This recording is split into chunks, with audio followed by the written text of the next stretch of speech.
ನಮಸ್ತೆ. 9th standard mathematics ನ introduction to linear polynomials ಇದರ ಎಕ್ಸರ್ಸೈಸ್ ಸೆಟ್ 2.4 ಅನ್ನ ಒಂದೇ ಒಂದು ಎಪಿಸೋಡ್ ನಲ್ಲಿ 10 ನಿಮಿಷಕ್ಕಿಂತ ಕಡಿಮೆ ಟೈಮ್ ನಲ್ಲಿ ನೀವು ಸಾಲ್ವ್ ಮಾಡ್ತೀರಾ. ಬನ್ನಿ, ನೀವು ಯಾವುದೇ ಸ್ಕೂಲ್ ನಲ್ಲಿ ಓದಿದ್ರು ಸಹ ನಮ್ಮ ಗುರು ಅಕಾಡೆಮಿ ಸ್ಟೂಡೆಂಟ್ಸ್ ನೀವು ನಿಮ್ ಸ್ಕೂಲ್ ನಲ್ಲಿ ಟಾಪರ್ಸ್ ಆಗಬೇಕು, ಅದೇ ನಮ್ಮ ಉದ್ದೇಶ. ಬನ್ನಿ ಡೈರೆಕ್ಟ್ ಆಗಿ ಕ್ವಶನ್ ಹೋಗೋಣ. ಈ ಕ್ವಶನ್ ಏನ್ ಹೇಳುತ್ತೆ ಅಂತ ನೋಡಿ. Suppose A plant has height 1.75 feet. ನೋಡಿ, ಇದರ ಇನಿಷಿಯಲ್ ಅಥವಾ ಸ್ಟಾರ್ಟಿಂಗ್ ನಲ್ಲಿ ಇರುವಂತಹ ಹೈಟ್ ಎಷ್ಟು? 1.75 ಫೀಟ್. ಅದನ್ನ ಇನಿಷಿಯಲ್ ಹೈಟ್ ಅಥವಾ ಸ್ಟಾರ್ಟಿಂಗ್ ನಲ್ಲಿ ಇದ್ದಂತ ಹೈಟ್ ಅಂತ ಬರೆದ್ವಿ. ನಂತರ it grows by 0.5 feet each month. ಪ್ರತಿ ಮಂತ್ ಎಷ್ಟು ಬೆಳೆಯುತ್ತೆ? 0.5 ಫೀಟ್ ಇದು ಬೆಳೆಯುತ್ತೆ. ಇದನ್ನ ಬರ್ದಿದ್ವಿ. ನಮಗೇನ್ ಕ್ವಶನ್ ಕೇಳಿದಾರೆ? First sub question, find the height after 7 months. 7 ತಿಂಗಳ ನಂತರ ಎಷ್ಟು ಬೆಳೆಯುತ್ತೆ? ಇದು ಅರ್ಥ ಆಗ್ಬೇಕಂದ್ರೆ ಯಾವ ರೀತಿ ಸಾಲ್ವ್ ಮಾಡಬೇಕು? ಹೈಟ್ ಆಫ್ಟರ್ 7 ಮಂತ್ಸ್ ಅಂದ್ರೆ ಸ್ಟಾರ್ಟಿಂಗ್ ನಲ್ಲಿ ಇದ್ದಂತ height plus monthly growth into 7 months ಹೇಳಿದಾರೆ, ಹಾಗಾಗಿ ಇಂಟು 7 ಅಂತ ಬರೀತೀವಿ. ಈಗ ಸ್ಟಾರ್ಟಿಂಗ್ ನಲ್ಲಿ ಇದ್ದಂತ ಹೈಟ್ ಎಷ್ಟು? 1.75 ಪ್ಲಸ್ 0.5 ರೀತಿ ಎಷ್ಟು ಮಂತ್ ಬೆಳೆಯುತ್ತೆ? 7 ಮಂತ್, ಹಾಗಾಗಿ ಮಲ್ಟಿಪ್ಲೈ ಮಾಡಿದೀವಿ. 0.5 ಇಂಟು 7 ಮಾಡಿದ್ರೆ 3.5 ಬರುತ್ತೆ. ನೋಡಿ, 1.75 ಗೆ 3.5 ಅನ್ನ ನೀವು ಆಡ್ ಮಾಡಿದ್ರೆ ನಿಮಗೆ ಬರೋದು 5.25 feet. It is the height of the plant after 7 months. ಬನ್ನಿ ಸ್ನೇಹಿತರೆ, ಈಗ ಸೆಕೆಂಡ್ ಸಬ್ ಕ್ವಶನ್ ಸಾಲ್ವ್ ಮಾಡೋಣ. ಸೆಕೆಂಡ್ ಸಬ್ ಕ್ವಶನ್ ನಲ್ಲಿ ಒಂದೇ ಒಂದು ಬದಲಾವಣೆ. ನೋಡೋದಕ್ಕೆ ಬಹಳ ಲೆಂದಿ ಅನ್ಸುತ್ತೆ, ಬಟ್ ಬಹಳ ಈಸಿ ಇದೆ. ಏನಂದ್ರೆ, ಇಲ್ಲಿ ಮಂತ್ ಗೆ ಎಷ್ಟು ತಗೊಂಡಿದ್ರಿ ನೀವು? 7 months ತಗೊಂಡಿದ್ರಿ.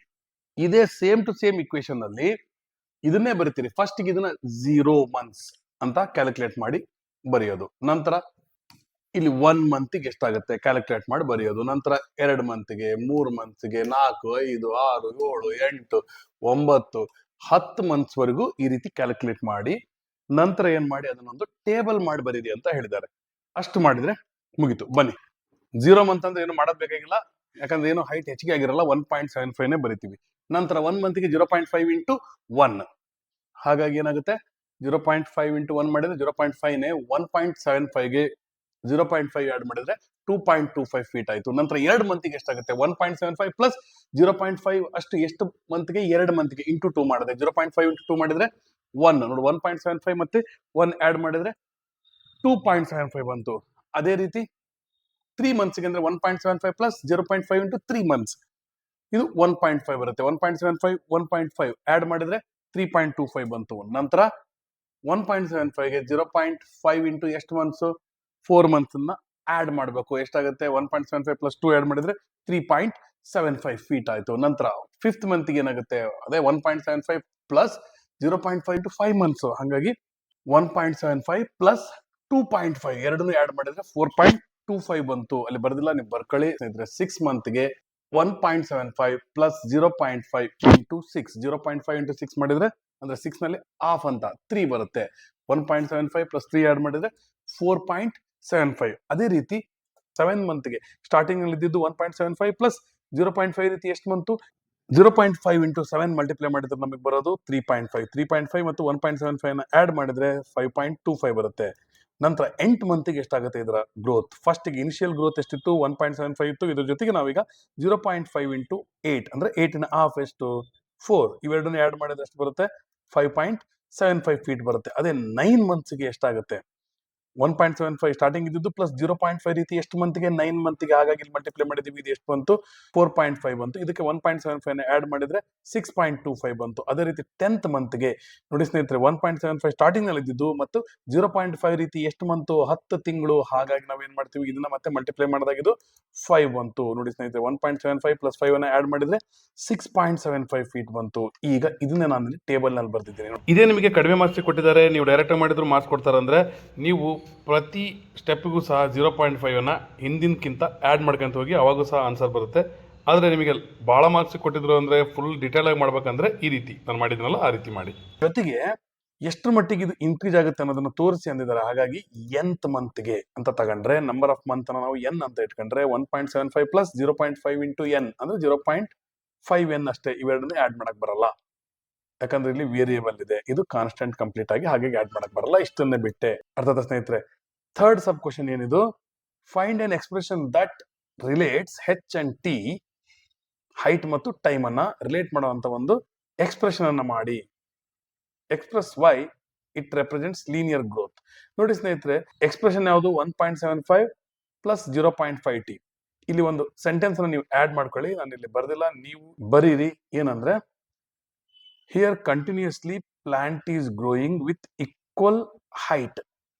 I have understood equal amount of height plant is growing, so it can be considered as linear growth. ಇದು ನಿಮಗೆ ಅರ್ಥ ಆಗಿದೆ ಅನ್ಕೊಂಡಿದ್ದೀನಿ ಸ್ನೇಹಿತರೆ. ಸೆಕೆಂಡ್ ಕ್ವಶನ್ ಹೋಗೋಣ. A mobile phone is bought for 10,000 rupees. Its value decreases by 800 every year. ಪ್ರತಿ ವರ್ಷ ಇದರ ರೇಟ್ 800 ರೂಪಾಯಿ ಕಡಿಮೆ ಆಗುತ್ತೆ. Find the value after 3 years. ನೋಡಿ ಸ್ನೇಹಿತರೆ, ಇಲ್ಲೇ ಅಷ್ಟೇ. ಇನಿಷಿಯಲ್ ವ್ಯಾಲ್ಯೂ ಎಷ್ಟಿತ್ತು? ಸ್ಟಾರ್ಟಿಂಗ್ ನಲ್ಲಿ 10,000 ಇತ್ತು. ಪ್ರತಿ ವರ್ಷ ಕಡಿಮೆ ಆಗೋದು, ಡಿಪ್ರಿಸಿಯೇಷನ್ ಆಗೋದೆಷ್ಟು? 800. ಹಾಗಾಗಿ 3 ವರ್ಷದ ನಂತರ ಏನ್ ಮಾಡಬೇಕು? ಫಸ್ಟಿನ ಅಮೌಂಟ್ ನಲ್ಲಿ 3 into 800 ಅನ್ನ ನಾವು, ಅಥವಾ 800 into 3 ಅನ್ನ ಸಬ್ಟ್ರಾಕ್ಟ್ ಮಾಡಬೇಕು. ನೋಡಿ ಸ್ನೇಹಿತರೆ, 8 3 24, 2 0ಕ್ಕೆ 2 0. ನೋಡ್ರಿ, 10,000ದಲ್ಲಿ 2,400 ಸಬ್ಟ್ರಾಕ್ಟ್ ಮಾಡಿದ್ರೆ ಉಳಿಯೋದು 7,600 rupees will be the value of that mobile phone after 3 years. ನಂತರ ಇದಕ್ಕೂ ಸಹ T0 ದಿಂದ 8 ವರ್ಷದವರೆಗೂ ಎಷ್ಟು ವ್ಯಾಲ್ಯೂ ಕಡಿಮೆ ಆಗುತ್ತೆ ಅನ್ನೋದನ್ನ ನೀವು ಟೇಬಲ್ ಮಾಡಿ ಅಂದಿದ್ದಾರೆ. ಹಿಂದಿನ ಕ್ವಶನ್ ರೀತಿನೇ ಇಲ್ಲಿಯೂ ಮಾಡ್ತೀರಿ. ನೋಡಿ ಸ್ನೇಹಿತರೆ, ಈಗ 0 year ಅಂದ್ರೆ ಫಸ್ಟ್ ಇಯರ್ಗೆ ಏನು ಡಿಪ್ರಿಸಿಯೇಷನ್ ಆಗಲ್ಲ, 1 ವರ್ಷ ಆದ್ಮೇಲೆ ಆಗುತ್ತಲ್ಲ. ಹಾಗಾಗಿ 10,000 ಅಂತ ಡೈರೆಕ್ಟ್ ಆಗಿ ಬರೋದು ನಡೆಯುತ್ತೆ, ಅಥವಾ 800 into 0 ಅಂತಲ್ಲ, ಹಾಗಾಗಿ ಮಾಡಿದ್ರು 0ನೇ ಬರುತ್ತೆ. ಸಬ್ಟ್ರಾಕ್ಟ್ ಮಾಡಿದ್ರೆ ಮತ್ತೆ 10,000 ಡೈರೆಕ್ಟ್ 10,000 ಬರ್ದ್ಬಿಡಿ. 1 year ಆದ್ಮೇಲೆ 10,000 minus 800 into 1 year ಅಲ್ಲ, ಒನ್ ಟೈಮ್ ಮಲ್ಟಿಪ್ಲೈ ಮಾಡ್ತೀವಿ. ಹಾಗಾಗಿ 10,000 minus 800 ಅಂದ್ರೆ ಎಷ್ಟು ಬಂತು? 9,200.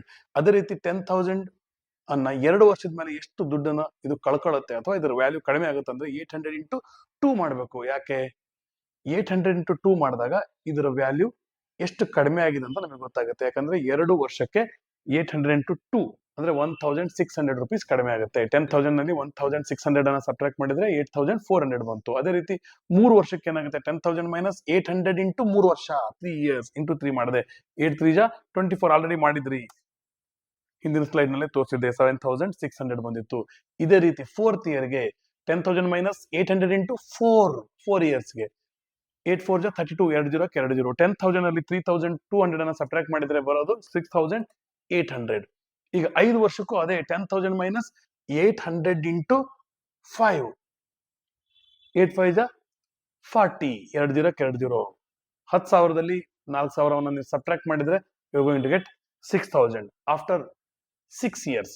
10,000 minus 800 into 6, 800 into 6 ಮಾಡಿದ್ರೆ ಎಷ್ಟು ಬರುತ್ತೆ? 4,800 ಅಥವಾ 4,800. If you subtract it by 10,000, we are going to get 5,200. Then after 7 years, 10,000 ನಲ್ಲಿ 800 ರೀತಿ ಎಷ್ಟು ವರ್ಷಕ್ಕೆ ಡಿಪ್ರಿಸಿಯೇಷನ್ ಆಗೋದು? 7 ವರ್ಷಕ್ಕೆ. into 7 ಅನ್ನ ಮಲ್ಟಿಪ್ಲೈ ಮಾಡ್ತಿದ್ವಿ. ಯಾವಾಗ ಬರೋದೆಷ್ಟು? 5,600. 10,000 ನಲ್ಲಿ 5,600 ಅನ್ನ ಸಬ್ಟ್ರಾಕ್ಟ್ ಮಾಡಿದ್ರೆ 4,400. ಅಂದ್ರೆ 10,000 minus 800 into ಏನ್ ಮಾಡ್ಬೇಕು? 8 ಇಂದ ಮಲ್ಟಿಪ್ಲೈ ಮಾಡ್ತೀವಿ. ಅವಾಗ ಏನಾಗುತ್ತೆ? 8 8 64 ಮತ್ತೆ 2 0 ಆದ್ರೆ 6,400 ಆಯ್ತು. ಇದನ್ನ 10,000 ಅಲ್ಲಿ ಸಬ್ಟ್ರಾಕ್ಟ್ ಮಾಡಿದ್ರೆ ಬರೋದು 3,600 rupees will be the value of the same mobile phone after 8 years. ಇದನ್ನ ಟೇಬಲ್ ಮಾಡಿ ಅಂತ ಹೇಳಿದರೆ ಇದನ್ನ ಟೇಬಲ್ ನಲ್ಲಿ ಬರ್ದಿದ್ದೀನಿ. 0 yearsಗೆ, ಫಸ್ಟ್ ಇಯರ್ಗೆ, ಸೆಕೆಂಡ್ ಇಯರ್, ಇದನ್ನೆಲ್ಲ ಇಲ್ಲಿ ಏನ್ ಆನ್ಸರ್ ಬಂದಿದೆಯಲ್ಲ ಇದನ್ನ ಇಲ್ಲಿ ಬರ್ದಿದ್ದೀನಿ. ನಂತರ T yearsಗೆ ಎಷ್ಟಾಗುತ್ತೆ ಅಂದ್ರೆ ನಂಬರ್ ಆಫ್ ಇಯರ್ಸ್ ಅನ್ನ ನಾವು ಟಿ ಅಂತ ಕನ್ಸಿಡರ್ ಮಾಡಬೇಕು ಅಂತ ಒಂದು ಎಕ್ಸ್ಪ್ರೆಷನ್ ಮಾಡಿ ಅಂತ ಹೇಳಿದ್ದಾರೆ ಥರ್ಡ್ ಸಬ್ ಕ್ವಶನ್ ಅಲ್ಲಿ. ಹಾಗಾಗಿ 10,000 minus 800 ಟಿ ಇದೇ ಏನಿದು ನಮಗೆ ಬೇಕಾಗಿರುವಂತ ವ್ಯಾಲ್ಯೂ. ಇದನ್ನ ನಾವು ಲೀನಿಯರ್ ಡಿಕೆ ಅನ್ಬೋದು, ಡಿಕ್ಲೈನ್ ಅನ್ಬೋದು. ಯಾಕಂದ್ರೆ ಪ್ರತಿ ವರ್ಷನೂ ಅಷ್ಟೇ ಕ್ವಾಂಟಿಟಿ ಕಡಿಮೆ ಆಗ್ತಾ ಬರ್ತಾ ಇದೆ. ಅರ್ಥ ಆಯ್ತಾ ಸ್ನೇಹಿತರೆ? ನೆಕ್ಸ್ಟ್ ಥರ್ಡ್ ಕ್ವಶನ್ ನೋಡಿ. Initial population of A village is 750. ನೋಡಿ ಸ್ನೇಹಿತರೆ, ಸ್ಟಾರ್ಟಿಂಗ್ ನಲ್ಲಿ ಈ ವಿಲೇಜ್ ನಲ್ಲಿ ಎಷ್ಟು ಪಾಪ್ಯುಲೇಷನ್ ಇತ್ತು? 750. Okay. Every year 50 people move from a nearby city to the village. Wow, ಚೆನ್ನಾಗಿದೆ. ಆಕ್ಚುಲಿ ಸಿಟೀಸ್ ಇಂದ ವಿಲೇಜ್ ಬರೋದು ಕಡಿಮೆ, ವಿಲೇಜ್ ಇಂದ ಸಿಟಿಗೆ ಹೋಗೋರೆ ಬಹಳ. ಆದ್ರೆ ಇದು ಕ್ವಶನ್ ನನಗೆ ಬಹಳ ಇಷ್ಟ ಆಯ್ತು. ಇದು ಏನಾಗ್ತಾ ಇದೆ? ಸಿಟಿಯಿಂದ ವಿಲೇಜ್ಗೆ ಪ್ರತಿ ವರ್ಷ 50 ಜನ ಬರ್ತಾರಂತೆ. Super. Find the population of the village after 6 years. ನೋಡಿ ಸ್ನೇಹಿತರೆ, ಸ್ಟಾರ್ಟಿಂಗ್ ನಲ್ಲಿ ಇನಿಷಿಯಲ್ ಅಥವಾ ಸ್ಟಾರ್ಟಿಂಗ್ ನಲ್ಲಿ ಇದ್ದಂತ ವಿಲೇಜ್ ಪಾಪ್ಯುಲೇಷನ್ ಎಷ್ಟು? 750. ಪ್ರತಿ ಇಯರ್ ಎಕ್ಸ್ಟ್ರಾ ಆಡ್ ಆಗೋದೆಷ್ಟು? 50. ಈಗ ಎಷ್ಟು ವರ್ಷಕ್ಕೆ ಕೇಳಿದ್ದಾರೆ? ಫಸ್ಟ್ ಸಬ್ ಕ್ವಶನ್ ಅಲ್ಲಿ 6 ವರ್ಷಕ್ಕೆ. ಅಂದ್ರೆ starting population plus increase per year into how many years? 6 years. Starting 750, ಪ್ರತಿ ವರ್ಷ ಹೆಚ್ಚಿಗೆ ಎಷ್ಟಾಗೋದು? 50 ಇಂಟು 6 ಮಾಡಿದ್ರೆ 5 6 30, 10 ಎಕ್ಸ್ಟ್ರಾ ಕೊಟ್ರೆ 300 ಆಯ್ತು. 750 plus 300 ಮಾಡಿದ್ರೆ 1,050 people ಆದ್ರು 6 ವರ್ಷದ ನಂತರ. ಇಲ್ಲಿ ಇದ್ರ ನಂತರ ಸೆಕೆಂಡ್ ಸಬ್ ಕ್ವಶನ್ ಹೋಗೋಣ. ಇದರಲ್ಲಿ ಸಹ ಟೇಬಲ್ ಮಾಡಕ್ ಹೇಳಿದಾರೆ, ಮತ್ತೇನಿಲ್ಲ. ಟೇಬಲ್ ಮಾಡ್ಬೇಕು ಎಷ್ಟಕ್ಕೆ, 0 ಇಂದ 10 ಇಯರ್ಸ್ಗೆ ಪ್ರತಿ ವರ್ಷ ಪಾಪ್ಯುಲೇಷನ್ ಎಷ್ಟು ಹೆಚ್ಚಿಗೆ ಆಗುತ್ತಂತ. ನೋಡಿ ಸ್ನೇಹಿತರೆ, 0 ಇಯರ್ಗೆ ನಾವೇನು ಮಾಡೋದು ಬೇಡ, ಡೈರೆಕ್ಟ್ ಆಗಿ 750 ಬರೆದು ಬಿಡ್ರಿ, ಇಲ್ಲಿ ಮಾಡಿದ ಸ್ಟೆಪ್ ಬೇಕಾಗಿಲ್ಲ. ಫಸ್ಟ್ ಇಯರ್ಗೆ ಎಷ್ಟಾಗುತ್ತೆ, 750 ಪ್ಲಸ್ 50 ಇಂಟು 1 ಇಯರ್ ಅಂದ್ರೆ 15, 750 ಪ್ಲಸ್ 50 800 ಆಗುತ್ತೆ. 2 ಇಯರ್ಸ್ಗೆ ಅದೇ ರೀತಿ 750 ಮೊದಲಿತ್ತು ಪ್ಲಸ್ 50 ರೀತಿ ಎಷ್ಟು ವರ್ಷ, 2 ವರ್ಷ ಮಲ್ಟಿಪ್ಲೈ ಮಾಡ್ತೀವಿ. 150 ಪ್ಲಸ್ 100 ಮಾಡಿದ್ರೆ 850 ಬಂತು. ನಂತರ 3 ವರ್ಷಕ್ಕೆ ಏನಾಗುತ್ತೆ, ಅದೇ ಸ್ಟಾರ್ಟಿಂಗ್ ನಲ್ಲಿ 750 ಪ್ಲಸ್ ಪ್ರತಿ ವರ್ಷ 50 ಜನರಂತೆ ಎಷ್ಟು ವರ್ಷ ಬರ್ತಾರೆ, 3 ವರ್ಷ. ಹಾಗಾಗಿ ಮಲ್ಟಿಪ್ಲೈ ಮಾಡಿದ್ವಿ, ಮತ್ತೆ 53 ಜಾ 150 ಆಡ್ ಮಾಡಿದ್ರೆ 900. ಅದೇ 4 ಇಯರ್ಗೂ ಸಹ ಸೇಮ್ 750 ಪ್ಲಸ್ 50 ಇಂಟು ಎಷ್ಟು ಮಂತ್ಸ್, ಸಾರಿ ಎಷ್ಟು year, 4 year. 750 plus 50 into 4 year, ಹಾಗಾಗಿ ಅದೆಷ್ಟಾಗುತ್ತೆ 750 ಪ್ಲಸ್ 200 ಆಡ್ ಮಾಡಿದ್ರೆ 950. ಈಗ 5ನೇ ವರ್ಷಕ್ಕೆ ಏನ್ ಪಾಪ್ಯುಲೇಷನ್ ಆಗುತ್ತೆ, ಸ್ಟಾರ್ಟಿಂಗ್ ನಲ್ಲಿ 750 ಪ್ಲಸ್ 50 ರೀತಿ 5 ವರ್ಷ, ಹಾಗಾಗಿ 50 ಇಂಟು 5 250 ಬರುತ್ತೆ. 750 ಪ್ಲಸ್ 250 ಆಡ್ ಮಾಡಿದ್ರೆ 1000. ನಂತರ 6 ವರ್ಷಕ್ಕೆ 750 ಪ್ಲಸ್ 50 ರೀತಿ ಎಷ್ಟು ವರ್ಷ, 6 ವರ್ಷ, ಹಾಗಾಗಿ ಇಂಟು 6 ಮಾಡಿದೆ, ಇದು ಎಷ್ಟು ಬಂತು, it will be 750 plus 300 add ಮಾಡಿದ್ರೆ 1050. 7 ವರ್ಷಕ್ಕೆ 750 ಪ್ಲಸ್ 50 ಇಂಟು 7 350 ಬರುತ್ತೆ. ಅದು 350 ಅನ್ನ 750ಗೆ ಆಡ್ ಮಾಡಿದ್ರೆ 1100. ನೋಡ್ರಿ, 8 ವರ್ಷಕ್ಕೆ 50 ಇಂಟು 8 ಅಂದ್ರೆ 400. ನೋಡ್ರಿ, 750ಗೆ 400 ಅನ್ನ ಆಡ್ ಮಾಡಿದ್ರೆ 1150. ನಂತರ 9 ಇಯರ್ಗೆ 750 ಪ್ಲಸ್ 50 ಇಂಟು 9 ಮಾಡಿದ್ರೆ 750 ಪ್ಲಸ್ 450 ಆಡ್ ಮಾಡಿದ್ರೆ 1200. ಅದೇ ರೀತಿ 10 ಇಯರ್ಸ್ಗೆ 750 ಪ್ಲಸ್ 50 ಇಂಟು 10 ಮಾಡಿದ್ರೆ 500. ಎರಡನ್ನೂ ಆಡ್ ಮಾಡಿದ್ರೆ 1250. ಈಗ ಇದನ್ನೇ ನಾವು ಟೇಬಲ್ ನಲ್ಲಿ ಬರ್ದಿದ್ದೀವಿ ಸ್ನೇಹಿತರೆ. ಲಾಸ್ಟ್ ಸಬ್ ಕ್ವಶನ್ ನೋಡಿ, ಟಿ ಇಯರ್ಸ್ ಗೆ ಎಷ್ಟಾಗುತ್ತೆ ಅಂದ್ರೆ ಎಕ್ಸ್ಪ್ರೆಷನ್ ಮಾಡಿ ಅಂತ. 750 ಪ್ಲಸ್ 50 ಇಂಟು ಇಯರ್ ಬರೆಯಂಗಿಲ್ಲ, ಇಯರ್ ಬದಲಿ ಟಿ ಬರಿತೀವಿ. ಅವಾಗ ಇದು ಎಷ್ಟು ಬಂತು, 750 ಪ್ಲಸ್ 50 ಟಿ ಬಂತು. ಇದೇ ಲೀನಿಯರ್ ಗ್ರೋತ್, ಯಾಕಂದ್ರೆ population is increased in the same way every year. ಆದ್ರೆ ಒಂದು ಮುಖ್ಯವಾದಂತ ವಿಚಾರ ಹೇಳ್ತೀನಿ ಸ್ನೇಹಿತರೆ, ನಿಮಗೇನಾದ್ರು ನಿಮ್ ಸ್ಕೂಲ್ ನಲ್ಲಿ ಎಲ್ಲಾ ಸ್ಟೆಪ್ಸ್ ಮಾಡಕ್ ಹೇಳಿಲ್ಲ, ಕೇವಲ 1 ಮಾರ್ಕ್ಸ್ 2 ಮಾರ್ಕ್ಸ್ ಕೇಳಿದಾರೆ ಅಂದ್ರೆ ಡೈರೆಕ್ಟ್ ಆಗಿ 50 ಹೆಚ್ಚಿಗೆ ಮಾಡಕಂತ ಹೋಗ್ಬಿಡ್ರಿ ಟೇಬಲ್ ಬರೆಯಕ್ಕೆ. ಆದ್ರೆ ಬಹಳ ಮಾರ್ಕ್ಸ್ ಕೇಳಿದಾಗ ನೀವು ಮಾರ್ಕ್ಸ್ ಕಳ್ಕೋಬಾರ್ದು, ಅದಕ್ಕೋಸ್ಕರ ಯಾವ ರೀತಿ ಮಾಡ್ಬೇಕಂತ ಡಿಟೇಲ್ ಆಗಿ ಮಾಡಿದೀನಿ. ಅರ್ಥ ಆಯ್ತಾ? ನಂತರ ಮುಂದಿನ ಕ್ವಶನ್ ಹೋಗೋಣ. Last question of the exercise. A telecom company charges ₹600 for a certain recharge scheme. This prepaid balance is reduced by 15 rupees each day after the recharge. ನೋಡಿ, ಸ್ಟಾರ್ಟಿಂಗ್ ನಲ್ಲಿ ನೀವು 600 rupees ಹಾಕ್ಸ್ಕೊಂಡಿರ್ತೀರಾ, ಪ್ರತಿದಿನ 15 ರೂಪಾಯಿ 15 ರೂಪಾಯಿ 15 ರೂಪಾಯಿ ಕಡಿಮೆ ಹಾಕಂತ ಹೋಗುತ್ತೆ. ಅರ್ಥ ಆಯ್ತಾ? ಹಾಗಾದ್ರೆ ಇನಿಷಿಯಲ್ ರೀಚಾರ್ಜ್ ಅಮೌಂಟ್ ಎಷ್ಟಿತ್ತು, 600. Initial balance 600. ರಿಡಕ್ಷನ್ ಆಗೋದೆಷ್ಟು, ಪ್ರತಿದಿನ ₹15. ಈಗ ಅವ್ರು ಏನ್ ಕೇಳಿದಾರೆ, ನೆಕ್ಸ್ಟ್ ರೈಟ್ ಆನ್ ಇಕ್ವೇಶನ್, ಎಷ್ಟು ದಿನ ಅಂತ ಕೊಟ್ಟಿಲ್ಲಮ್ಮ, ಅದಕ್ಕೊಂದು ಇಕ್ವೇಶನ್ ಮಾಡಿ ಅಂತ ಕೊಟ್ಟಿದ್ದಾರೆ. Why it represents linear decay. ನೋಡಿ ಸ್ನೇಹಿತರೆ, 600 ಮೈನಸ್ 15 ಪರ್ ಡೇಗೆ ಅಂತ ಎಷ್ಟು ದಿನ ಗೊತ್ತಿಲ್ಲ. Let us consider number of days B X ಅಂತ ಒಂದು ಬೇಕಾದ್ರೆ ಸೆಂಟೆನ್ಸ್ ಅನ್ನ ಆಡ್ ಮಾಡಿ ಬರೀರಿ. ಅವಾಗ ಇದೇನಾಗುತ್ತೆ, 600 ಮೈನಸ್ 15x. ಇಲ್ಲಿಗೆ ಈ ಸಬ್ ಕ್ವಶನ್ ಸಾಲ್ವ್ ಆಯ್ತು. ಇದು ಯಾಕೆ ಲೀನಿಯರ್ ಡಿಕೆ ಅಂದ್ರೆ, it represents linear decay as the balance decreases by constant amount, that is 15 rupees each day. ಹಾಗಾಗಿ ಇದನ್ನೇನ್ ಅನ್ಬೋದು, ಲೀನಿಯರ್ ಡಿಕೆ ಅನ್ಬೋದು. ನೆಕ್ಸ್ಟ್ ಸೆಕೆಂಡ್ ಸಬ್ ಕ್ವಶನ್ ಇದರಲ್ಲಿ, after how many days will the balance run out. ನೋಡಿ ಸ್ನೇಹಿತರೆ, balance run out ಅಂದ್ರೆ ಏನು, equation answer ಎಷ್ಟು ಬರುತ್ತೆ, 0. ಹಾಗಾಗಿ 600 ಮೈನಸ್ 15x ಯಾವಾಗ ಕಂಪ್ಲೀಟ್ ಆಗಿ 0 ಆಗುತ್ತೆ ಅನ್ನೋದನ್ನ ನೋಡ್ಬೇಕು. ಈಗ ಈ 15x ಆ ಕಡೆ ಹೋದ್ರೆ ಏನಾಗುತ್ತೆ, ಮೈನಸ್ 15x ಪ್ಲಸ್ 15x ಆಗುತ್ತೆ. ಹಾಗಾಗಿ 600 ಅಷ್ಟೇ ಇರುತ್ತೆ. ಈಗ 15 ಆ ಕಡೆ ಹೋದ್ರೆ ನಾವು ಏನ್ ಮಾಡ್ತೀವಿ ನೋಡಿ ಸ್ನೇಹಿತರೆ, x is equal to 600 divided by 15. 15 1 ಜಾ 15 4 ಜಾ 0 ಕ್ಕೆ 0. x is equal to 40. Therefore, the balance will run out after 40 days.